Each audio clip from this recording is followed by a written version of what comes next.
আনোয়ারা উপজেলার ঐতিহ্যবাহী তৈলাদি বারখাইন এরশাদ আলী উচ্চ বিদ্যালয়ের শুভ উদ্বোধন হল তারুণ্যের উৎসব বার্ষিক ক্রীড়া ও সাংস্কৃতিক প্রতিযোগিতা।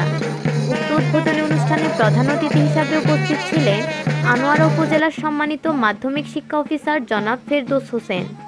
বিদ্যালয়ের প্রধান শিক্ষক জনাব হামিদুল আলম চৌধুরীর সভাপতিত্বে উপস্থিত ছিলেন বিদ্যালয়ের অ্যাডহক কমিটির অভিভাবক সদস্য জনাব লিয়াকত আলী, সহকারী প্রধান শিক্ষক জনাব কাজী মোহাম্মদ মিনহাস উদ্দিন ও সিনিয়র শিক্ষক জনাব মোহাম্মদ শাহ আলমের সঞ্চালনায় উক্ত অনুষ্ঠানে বিদ্যালয়ের সকল শিক্ষার্থী ও শিক্ষক কর্মচারীদের শাপলা, গোলাপ, বকুল ও শিউলি হাউসে ভাগ করে হাউস ভিত্তিক প্রায় ৭৮টি ইভেন্টে ক্রীড়া ও সাংস্কৃতিক প্রতিযোগিতা অনুষ্ঠিত হয়।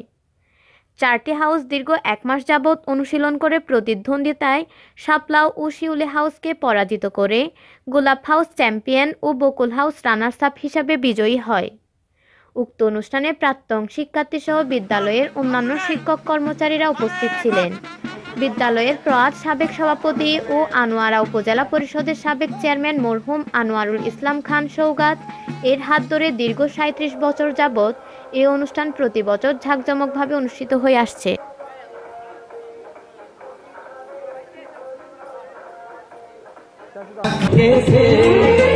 तुझको पिया ने देख लिया, हाय रे ठोके से मन